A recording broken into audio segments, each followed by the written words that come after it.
Welcome to The Drive with your automotive experts and hosts, Lauren Fix and Karl Brauer. Each week we deliver the latest breaking news, vehicle reviews, and inside look at what's happening in the automotive world. Buckle up, it's time to hit the road with The Drive. Welcome back to The Drive with Lauren and Karl, and it's New Year. It's Happy New Year. We're in a brand new calendar year, so we're going to spend a bunch of this show talking about what happened in 2025, as well as what we think is going to happen in 2026. But first, let's introduce our co-host, Lauren Fix. How are we doing, Lauren? Hey, Karl. Happy New Year to everyone. Yes, new cars. We're already test driving 2026 models and 2027. There's going to be a lot of changes for the new year. And I think some of it even comes from the big, beautiful bill where you get the tax break on your interest. Of course, we'll cover that in a future show. Exactly. And we've got not just some good topics, but even better, we've got a great guest. We've got a fabulous guest joining us today from, the automotive world and a long history and quite a pedigree. Brian Moody, automotive expert and analyst. If you can think of a big name automotive website, it's very possible he's worked at it because he's worked at several. And he and I have had some crossover on that as well. That's fair. Yeah. Happy New Year. Yeah, Brian, great to have you on the show. Thank you for taking the time to join us, especially in this holiday season where, this is our work, but it's pretty fun for us. And hopefully it's fun for you too, even though it's the middle of the holidays. So, we're going to jump in right now with, again, New Year discussions, because I think the three of us, we watch the industry very carefully, and the industry has been a little nutty in 2025. I think you could call it a transition year for a lot of things. And so I'm going to jump in and kind of suggest the first one as we kind of do a retrospective on what we saw in the past 12 months. And the big one to me was the shift in EV momentum. But I called that years ago. Yeah, so did I. I mean, I was watching the IC cars data, and I know people are probably sick of hearing me say this if you've already heard this, but we were watching individual cities and states, and when EV market share in the new car world got to somewhere between 7 and 8%, it pretty much stopped growing. It didn't completely stop, but it slowed down dramatically. And we were on target to hit 8% nationally in 24. And we hit that in 24. And by late 24, we were already seeing a drop off in the growth that we'd seen for the previous 5 years. And all through 25, we saw a very much kind of static level of new car market share for electric vehicles. So that was a big one for me, but you guys give me your take.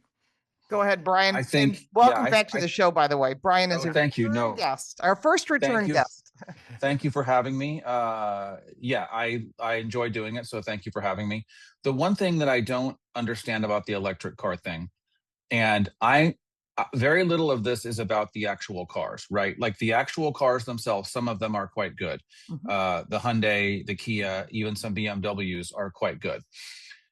What I don't understand is why the propensity for some to almost twist the facts to make it seem as if electric cars are a better thing than what they are.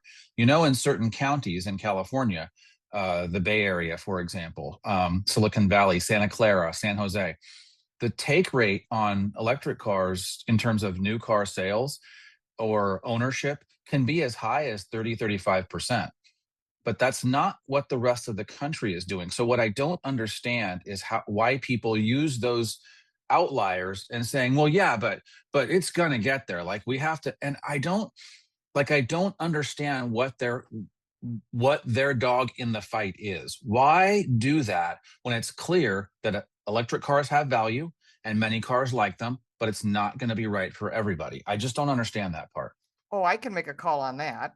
Typically, sure. I always say, follow the money. Somebody's making money for promoting electric cars, whether it be an insurance company that can charge twice as much, whether it be a car manufacturer or a car district that says, we need more sales. We need to get these cars off the lot, even though the manufacturers in most part have passed. A few exceptions, Cadillac still hammering all electric, which is a shame because the cars are beautiful. They're just all electric, and it doesn't work for most of the country. And they know that. And that I find interesting. Tesla's an exception to all rules. I wouldn't put that into the regular mix because his customer base has always been electric. And you can't really identify when people ask questions about regular electric cars, then they say, well, yeah, but what about Tesla? I always say the rules don't apply. Yeah. So many Teslas were sold before that taxpayer funded incentive. Many will be sold after. And here's another thing that people do. Well, Tesla market share is really down. You're like, yeah, but they're still at like 40%. So yes, down 6%, but they dominate by far. And that's another one of those things that people like to make it seem like it's a loser when it's not. And again, those things I can't understand, along with, I'll give you one other one, blaming the owner for why PHEVs will never work. Oh, they never plugged them in. How do you know? Yeah. Well, that I don't understand. I'm convinced that that's we have to denigrate plug-in hybrids because they have such an obvious advantage over electric cars in that you get electric car use 90% of the time for most people. And then when you don't want to have range anxiety and need to go 500 miles because grandma got sick, a state over, and you just have to get to her as soon as possible. You just get in the same car and go without any concern and trying to map things out and how long it's going to take you. And so the undeniable advantage of PHEVs, plug-in hybrid electric vehicles, makes electric vehicle fans hate them. Oh, no one's plugging them in. They're terrible. I hate those cars. And it's kind of. Is it simply because they invented something that makes me wrong, so therefore I'm going to run that thing down? Is that is it as simple as that? Do that? I think humans do that every once in a while, Brian. All right, we're going to take a quick break here, but this has been a great discussion so far. We're going to look at some more things that have shifted in 25 and what's coming in 26 on our next segment. Be right back here with The Drive with Lauren and Karl. Welcome back to The Drive with Lauren and Karl and our special guest, Brian Moody. And this segment is brought to you by iSeeCars, iSeeCars.com, your #1 car internet search engine. You can go on there and find not only all the vehicle listings for new and used cars that are at dealerships across the country, but also all the guidance that I help them supply with the executive analyst and stories that we do, like best time of year to buy, which we're going to talk about at some point here.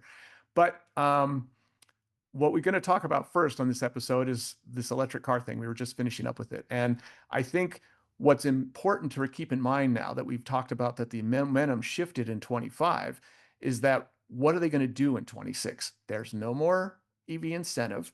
A lot of local incentives like the carpool lane thing here in California, which was huge, that went away too for whatever reason. And California didn't do anything to try to It was a federal law. That's why.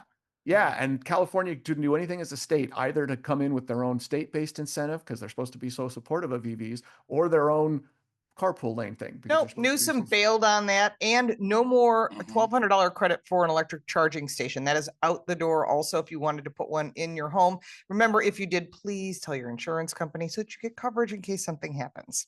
Yeah, exactly. So I don't know, guys, what do you see happening? I know there's going to be a pull forward effect. We saw it at the end of 25 with the sales down because all the people who were going to buy throughout like the end of 25 and into 26 bought before September 30th last year so they could get the incentive. So that happens every time big incentive goes away. Where do you guys see the market going with electric vehicles in 26? I think 2026 is the year of the hybrid. And I don't see that there's any way around that. Now, I agree with you. I think the one thing with hybrids is, and I've driven a lot of plug-in hybrids lately, is you don't get your money back in value if you're plugging it in the wall and then you're driving. Because what happens is, like everything else, I didn't get to it today, I'll just add some more fuel to the tank. Yeah, that's fine. But in order to get your money back for the additional cost, your best value, and I'm driving a Lexus NX right now, the 450. The 350 is the better deal. It costs less money, and I get essentially a Prius underneath, which gives you the best of everything. Right, and the Prius is pretty spectacular, not only in the way that it drives and the way that it looks, but the little things like the way that how all hatchbacks have that little luggage hider or the cargo cover, the way that works and folds up in half so you can store it. Genius. What do you think the difference is, just off the top of your head, you guys? What's the difference between the price of a plug-in hybrid and a regular hybrid? Oh, it's thousands of dollars different. It keeps getting smaller, though. My understanding is everything, both the difference between pure gas vehicles and hybrids, and then hybrids and plug-in hybrids, all of it is shrinking, which is why hybrids are getting more and more desirable, I think, universally and also to me, because they're having less of a delta to make up every year. And then But to don't forget Lauren's the point, insurance if you're not rates, going to though. plug it in, like don't buy that plug-in. If you're not going to plug it in, just get the Absolutely. regular hybrid. And Absolutely. then don't forget the replacement value is always calculated. That's why electric cars have always been more expensive to insure, because an insurance agent looks at it. They don't care what you're driving. They don't care what brand you're driving. They're going to say, okay, wait a minute. Yeah. This car was in an accident. It was totaled. What is What's it going the to cost cost? to replace it Yeah. or to repair it? And that's why something that's essentially a Prius underneath, they've made thousands and hundreds of thousands of them. It's not And they as share components. Mhm. Right. Versus something along the lines of a plug-in. Oh, that's new. Now I got to have the attachment point, and firefighters are always concerned about anything plug-in. Yeah. Yeah, that's a No, great it's point. I do true. think that a lot of good hybrids are going to come along, and I think people will realize that's the car. Because remember, here's the thing that no one really talks about. What does it look like if every car we're driving, or most cars we're driving, are getting 100 miles to the gallon? Which I know is possible because I drove a Volvo plug-in hybrid for a month and got 80 miles per gallon. And that was the old one. So it is possible. And remember, the less gas you burn, the cleaner the air is. Right. I wish that was part of the conversation. And one of the things that I feel like has hurt electric cars is the all or nothing proposition. 100%. And what I've been saying for a while is the best diet is the one you can maintain. The best workout regimen is the one you'll do. The best alternative fuel vehicle is the one you can sell to more than 8% of the market. And that's not. Oh my gosh. Wise words with Karl. Let's just have that be like a calendar or something. All right. Well, this Give many ideas. This has been another good segment. I like this. We're getting through a lot of good things about where the automotive market's been and where we think it's going to go. And the EV part will be an interesting, but probably not as big a part. All right. We're going to take another quick break here. The Drive with Lauren and Karl. We'll be right back after these messages. Okay, so segment 3 is one of my favorite ones because it's about Amazon. And you and I discussed this, Karl, and I turned it into a segment which I'm going to post probably on Sunday. Okay. But it's going to make you think, Brian, if you didn't really think about the way we're thinking about it. I want to hear what you have to think, because I believe that the auto traders of the world are going to be hurting. It's huge. It doesn't look good. And I'll tell you one thing. They're scared to death, as they should. One thing that happens, this is just a normal thing that happens when you're on the team, you tend to think, well, yeah, but Team Ford all the way, right? Right. And then when you're off the team, you're like, you know what? We had a record number of recalls. Maybe the cars aren't that great. And the same thing with this big machine that you're like, oh yeah, these guys have everything. And then pretty soon you're like, wait a minute. I don't know how much longer you can. Anyway, I don't want to. Well, yeah. I'll just throw something at you to chew on. Yeah. Anytime Amazon gets into any industry, they dominate it. And it may not appear that way at first. Like they were like, oh, you can't get that gluten-free bread you like? Just go on to Amazon. And I was doing that too. Yeah. But then you're like, I could go to my grocery store, order it from Amazon, but now all these vendors are selling on there. So what they're doing, besides they started with Hyundai, they couldn't get other brands. They got used cars from Ford. They're now going to CarMax and all these other places to say, hey, you got all this used inventory. You could sell it at an auction. And there's an auction house here called, I forgot the name of it, but they do it all virtually, where they send people out. They do complete videos of your car. And when you're done, you go, is this what you want? Is this it? You hit send and it goes out to all the dealers across the country. So I can go, hey, Karl's selling a whatever. I'm going to buy it. ACV auctions, it's called. So that might even imagine how that could hurt the Manheim business too. It already has, to the point that Manheim has now gone online to compete with it's called ACV auctions. A friend of mine named George started it. He's actually, we could probably get him on the show, but he only does commercial stuff. They only do dealers to other dealers. They crushed the sales of people going to Odessa or Manheim. So now they're about to get crushed, because once Amazon comes in, they're going to go, we can sell used cars. We can sell new cars. We're going to finance it and be the bank. We're going to help with leasing, insurance.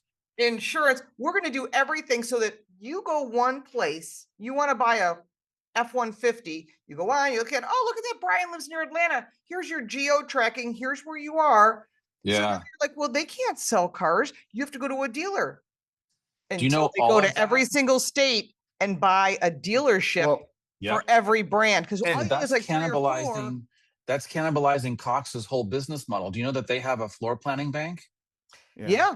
but it will kill them. Well, why It will would you kill need a them. floor planning bank when you can just do it this way? Yeah, when the car goes right, basically starts going right from the potentially starts going right from the factory to the end users. I mean, I'll have to be prepped somewhere. But Amazon's certainly it's big not enough gonna they can be sit. their own bank. Look at USAA. They Yeah. are a bank. They're a Yep. bank and an insurance company. And I've been there. The place Yep. is amazing. Oh, So USAA is awesome. now you got the US captured, right? Everyone in the US and Canada buys their cars on Amazon.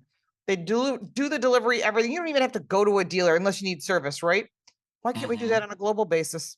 Yeah. Why can't I do that in England, in Germany, and France, and pick the country? In developed countries, you can. It's going to be harder in Russia, China, and all they South have to America, do is but- buy a dealer license in every state and then in every country. Oh, and All you remember need the is once you get dealers 3 or 4, every brand's going to go, oh man, I can And- sell a dealer license to and Amazon. We don't have forget to deal the with these dealers aren't- idiots at the dealer meetings. Sold. Yeah, the dealers Yeah. aren't nearly as powerful in the other countries too as they are here. This is the toughest one to do that's it. true. That's true. So just Wow. chew on Okay. that. So when we Yeah. go to this segment, you Yeah. realize it's only it's a 7-minute segment, right? 650. I'm glad I decided to show me the money. Mm-hmm.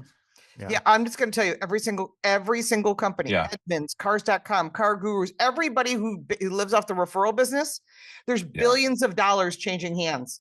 Who do you think wants the money? The guy with the biggest money, the one who can make it Amazon. I'm Amazon. If I was Bezos, I own every silo. We don't own cars. We're taking it. Yeah. Huh. Yeah. It No, will. they're gonna- And wait, think just a little bigger.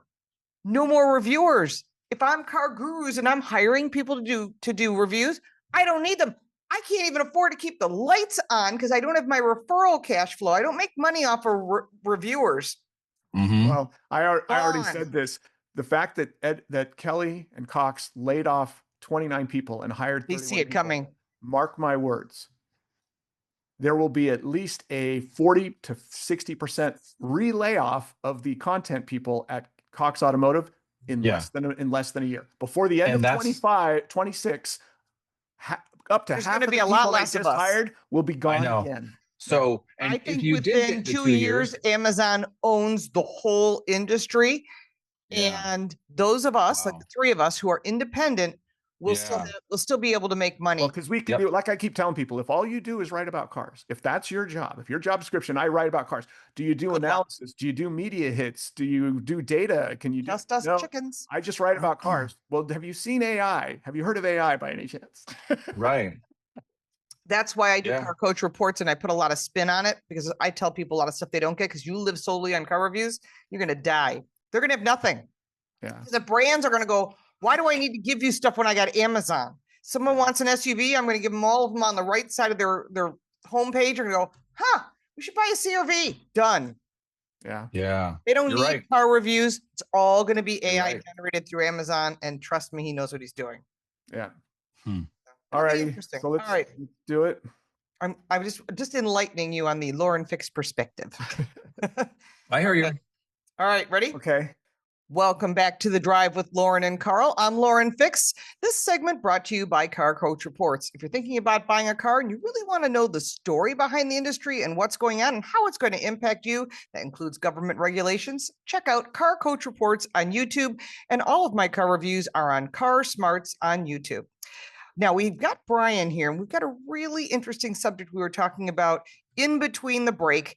And if you want to see that, make sure to check that out on our YouTube channel, The Drive Car Show, or you can put in The Drive with Lauren and Karl. Everything that you're missing that we're talking about during the commercials, it's going to be there, and you can see it on video.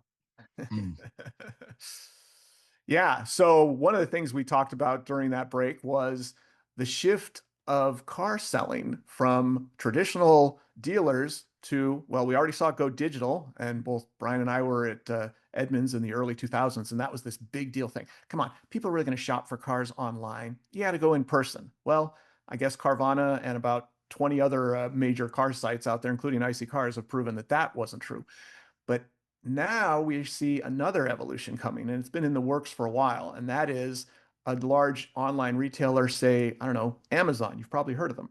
If they start to sell cars online, and the truth is they're already doing it. If you know, Hyundai as a new car seller is doing it, and they just upped their used car game for used car selling. And I happen to know, and I'm pretty sure Brian will confirm this because both of us have worked at a few big name places, that the big name online retailers out there are petrified of a They should be. Amazon car existence, Amazon car retailing, because no matter what you think about online buying and cars and how you would buy cars, Amazon is a monster, and it's just everyone knows it, everyone uses it, and everyone keeps getting more and more comfortable. I mean, once upon a time, the idea that you'd buy shoes online or clothes, you can't see them or try them on. How could you do that?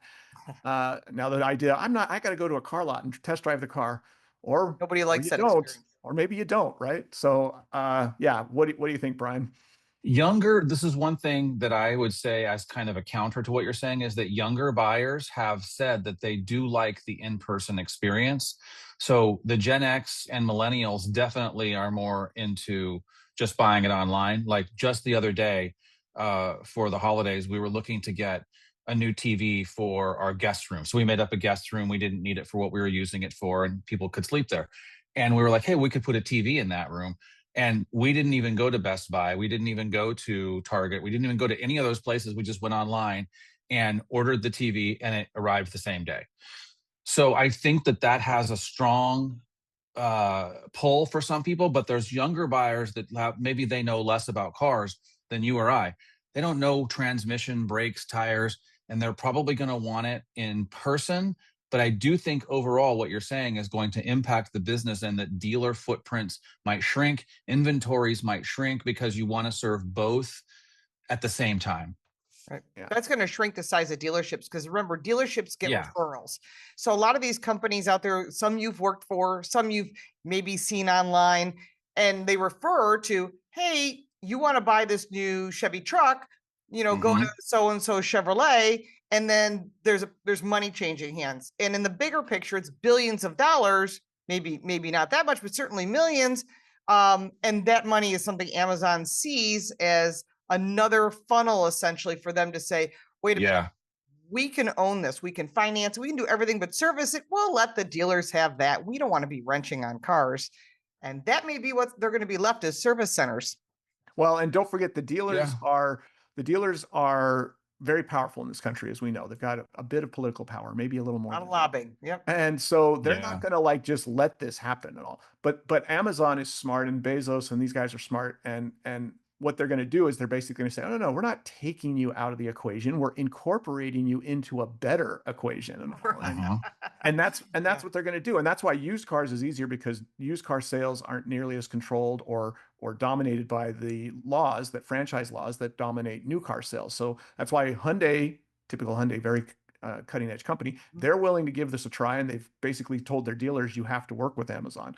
But more companies are going to start doing this. More new car retailers are going to start doing it. And they're just going to have to come to an agreement where the dealer feels happy with what they're getting, and maybe even makes more money. Like you're saying, if you're not flooring the car, if you're not having to store the car, if you become a conduit and Amazon sells the car, but the dealer still plays a role and gets their cut, they're going to be all for it. Now they're saving money, because it's all the advertising and all the awareness and stuff that all happens on Amazon, and all the dealer has to do is process the deal. So this solves a problem that I always thought was there. I always knew that if we got rid of, in theory, got rid of dealerships, that would just turn out to be another dealership model. Ford, GM are not going to spin up a sales store. They're not going to do that. They would just contract with someone else to do it. And you would then have the dealership model back in place.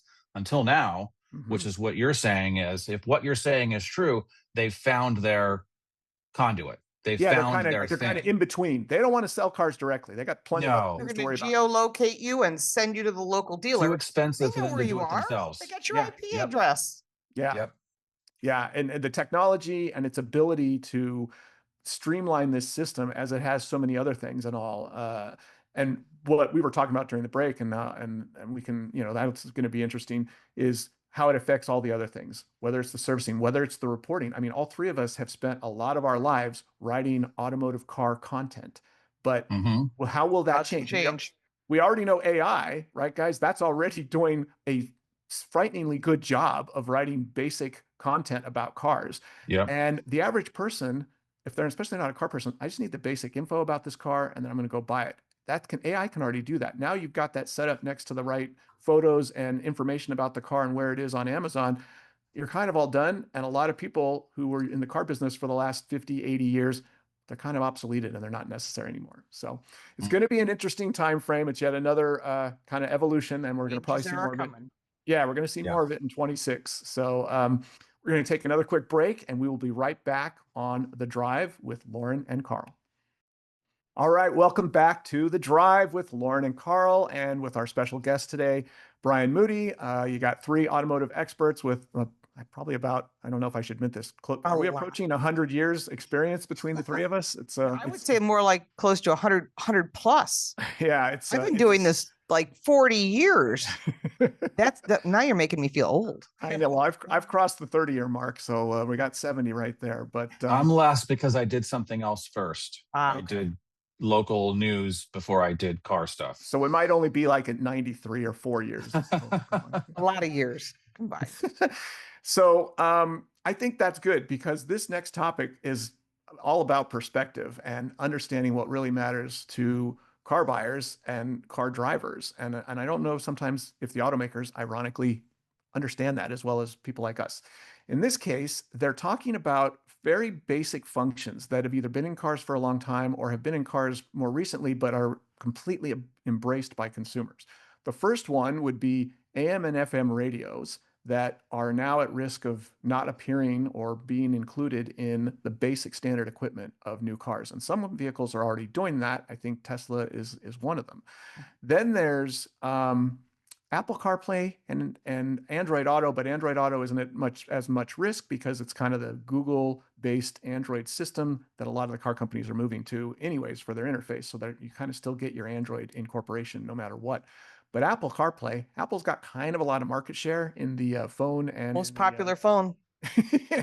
And there's data involved and there's money involved. So just so to make it clear, car companies are frustrated that Apple, just like they have all this information on us as we carry our phones 24/7 wherever we go, they now have all this information as we drive in our cars, what we're listening to and all that, because of Apple CarPlay.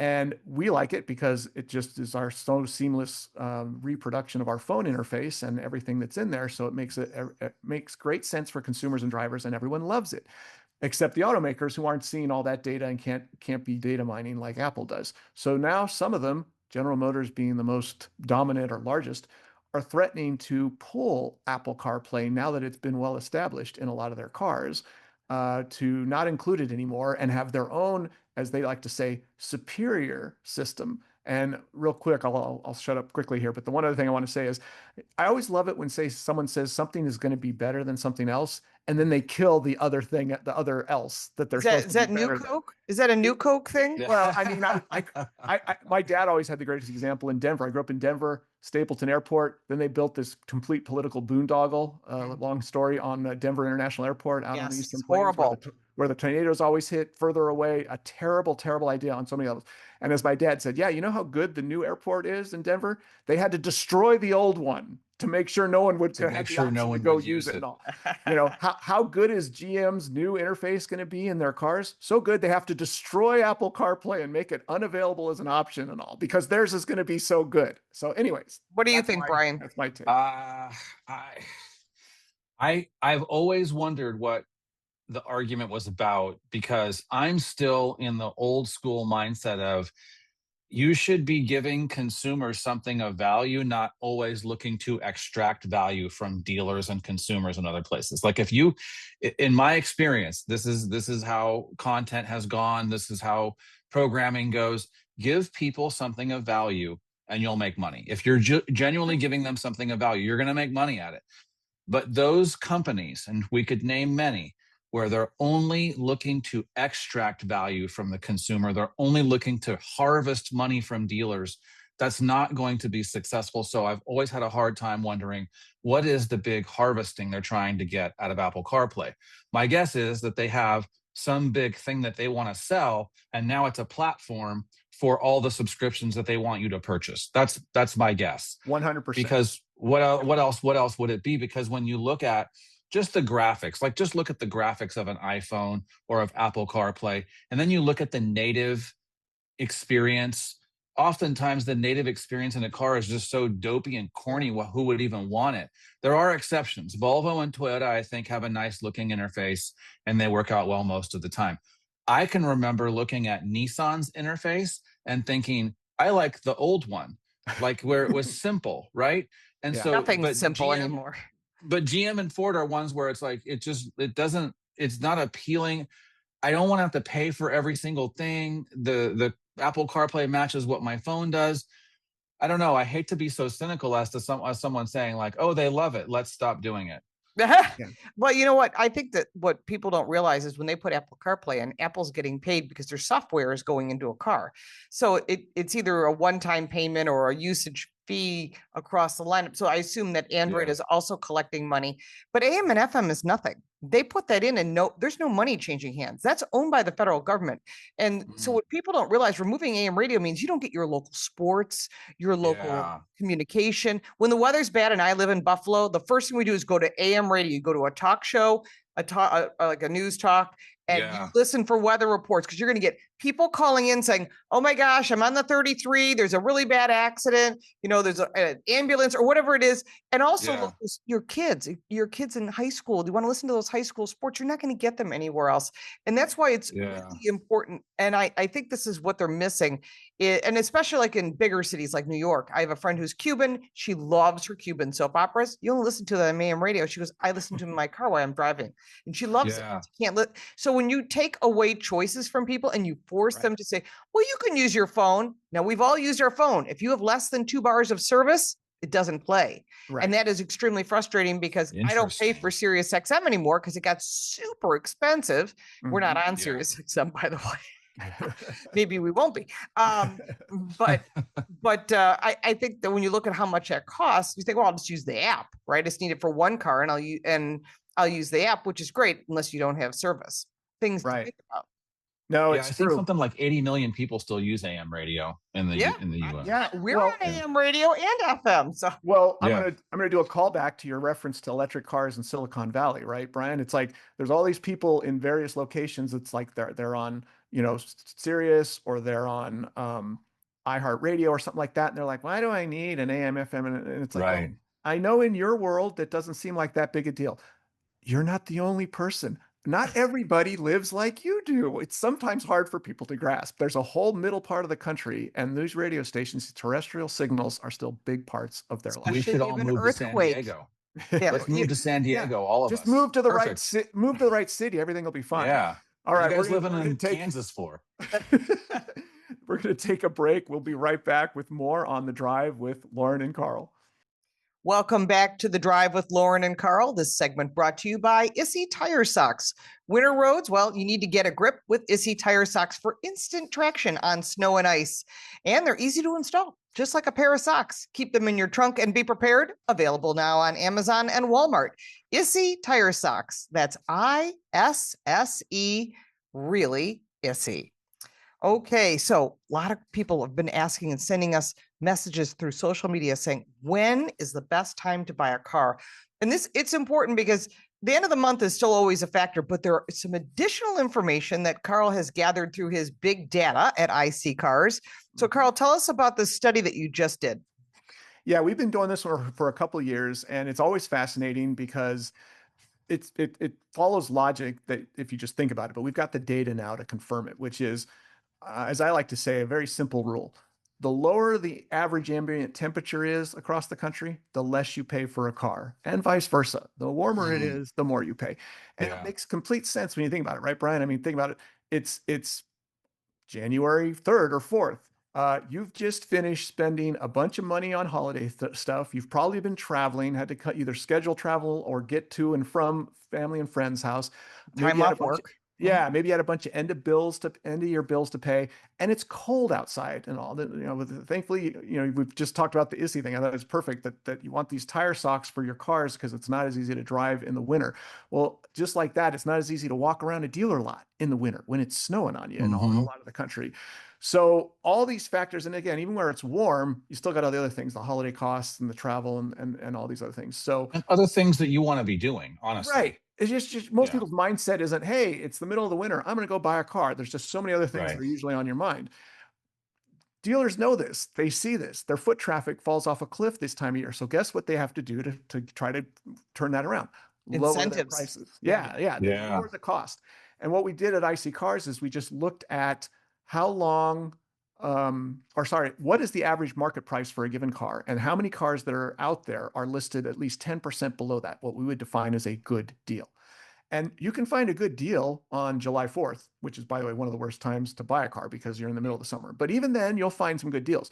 But you'll find a lot more good deals Mhm. at dealer lots on, say, January 3rd, today, January 4th, whenever you're listening to this in the wintertime. And certainly when we did the crunching of the data, MLK Day, believe it or not, was the single best holiday, followed by New Year's Eve and New Year's Day, followed by the entire month of January. And those are your weather's best horrible. times to buy. Go ahead. But except for if That's a you're buying a lot. convertible, what a great time to buy a convertible. When it's snowing outside. The worst time when it's warm outside. Exactly. Right. I think what I've always told people is go for the end of a period, the end of the month, the end of the quarter, the end of the year. Yes. But you're right. For the most part, buying a car today, especially if you're going to test drive, is still somewhat of an outdoor activity. When you see the big inflatable gorilla and free hot dogs and all that, that's probably not the right time to go. Right. It's better to go when the person, just like I've noticed this with other things too. Apparently, you can get a great deal on tree trimming and tree removal just before Christmas. That's because nobody wants to be thinking about that, right? They want to be like, oh, I got other. Right. But when the spring comes and the weather's nice, I think I'll go out and look and see what tree. Well, then the prices go up. Yeah. So that the temperature analogy that you just made, I never thought of it like that, but that does sort of ring true, that the colder it is, the lower the temperature, the lower you have. Now, that being said, you're not going to go get the hottest brand new SUV that just came out for $20,000 just because it's winter. Nope. But if you still have to go look for the deals and find the thing that's not as popular as the next thing. Yeah, absolutely. Go ahead, Lauren. No, I was just going to say, anytime you go to a lot and you're thinking, boy, I'd like to have the new whatever, look to see what they have from the previous year. So we are now in 2026. Anything that's 2025 or even, believe it or not, 2024 that's still sitting on the lot. I know. They will make you a deal because they pay financing for that vehicle to sit there. You come in and you go, there's a 25, and maybe it's an odd color. Maybe it is fully loaded, so it's expensive, or the other direction, it has no options. Because when they purchase the car, someone, a general manager or a buyer usually says, let's just get a selection of colors, a selection of cars. They don't know what's actually going to sell. They have a good feel for it, and there's tons of market studies. But you can't be 100% sure. Someone's going to come in and say, I want a blue car with a gray interior, and it's going to be fully loaded, and it's got to be, the XSE trim. Sure, they'll sell a lot of those, but what about the other cars? And so that's where, if you're willing to be a little flexible, you will get some great deals. No, and you talked about the kind of end of quarters and stuff. Think about December 31st, which just passed, right? That's the end of the month, December, end of the quarter, fourth quarter, and end of the year. And end of the year. And deals. So and people are like, well, isn't that an old wives' tale? It's like, no, it's a young expert's tale. Okay. Yeah. if you can go buy your car on Christmas Eve or on New Year's Eve, and that's the second best day. That was after MLK, was New Year's Eve / New Year's Day. They tied. And I think a lot of times New Year's Day, they can still count for like the previous sales period, because that often happens, but whatever. Yeah. You go buy a car right at the end of the year when those dealers are trying to make those numbers. They want to make the volume numbers, how many cars they sell. They want to make their revenue and their profit numbers and all. But like you said, oftentimes that is the dregs. You're going to get the weirdest colors, the most unusual specs. But if you really want to save money, a lot of people don't care about that, right? They're just like, you guys have the same. You have this experience. People say, how do I get a great deal? And you tell them, go get a hatchback, go get last year's model. And you go through all this, and the person goes, how do I get a great deal? And the next thing they say is, I want a new Denali. Okay. Yeah. There's no red with a black interior, the most popular colors, right? And I want the 22s, and no, there's not a deal on that, because everybody wants that. What there's a deal on is the 2025 previous model that hasn't been updated. That's in the corner. That's the deal. That's the one you get the deal. Or one that they're not going to make next year. Yeah. Like they say, hey, this is the end of the run of, there's some every single year. Yeah. This didn't do what we thought, so we're just not going to make it. You know what I bet you this car is? I bet you I just thought of this. What would be an amazing deal? Nissan Aria at the end of the year. Oh, if you want an electric car, and my recommendation, if you That's to just purchase saying. one, lease it. You want to walk away. Carl will tell you, as an Yep. expert, the last thing you want to do is own an electric car. And it's a nice car. Yeah, It isn't no, that it's a bad car. It's getting rid Yeah. of it 3 years down the road or 5 years down the road. No one's going to want them. If it'll serve your purposes, an electric car is fine, and they're much cheaper today than they were 6 months ago. So, Yep. all right, this has been another good one. We're going to take a quick break on The Drive with Lauren and Karl. We will be right back. Welcome back to The Drive with Lauren and Karl and our special guest, Brian Moody. This segment is brought to you by Karl Brauer Cars. That might sound familiar. That would be my YouTube channel where I'm doing everything from car reviews to, well, discussions of industry activity and a lot of interviews too. I really like interviewing the executives, and I've got several on there from recent trips I've been on with, well, big deal cars and big deal executives talking about them. But what we're going to talk about here, and sometimes I want to talk to the executives about that on this segment, is car design, because it's changed a lot in the last 5 years. I feel like there's been a lot of similarities and themes, and I feel like it's starting to look. I feel like the old guy, cars don't have any personality. They all look the same. We've been Get off my 7 yard. Chevys, right?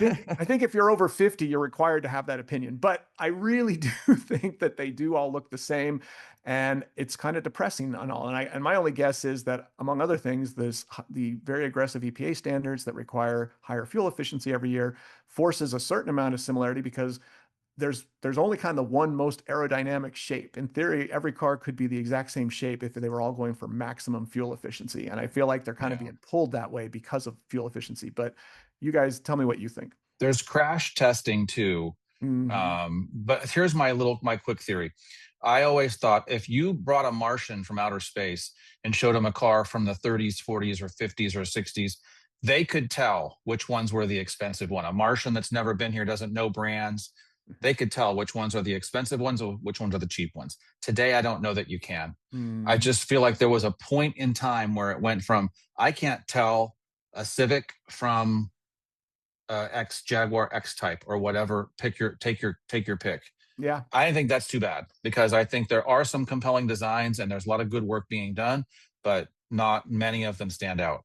I agree. I mean, I how it started, I was thinking, I was driving in Florida, and there was no logos. It's a big thing down in Florida to remove the logos on your car, what brand it is. And I'm thinking, is that a Mercedes? Wait, is that an out? Wait a minute.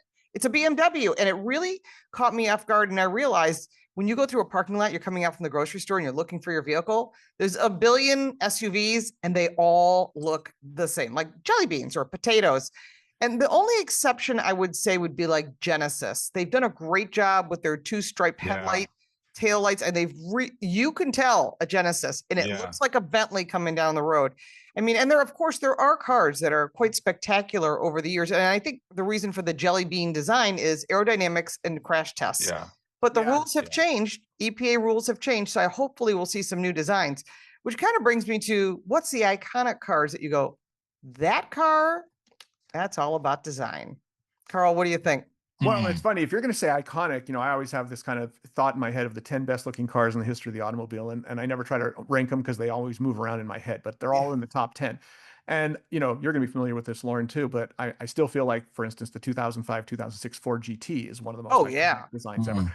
But real quick, I want to throw in that of modern designs, you can do aerodynamics and still look good. And one of my favorite modern designs, and this goes to the rest of the car too. I can't believe I'm saying this and these words are coming out of my mouth.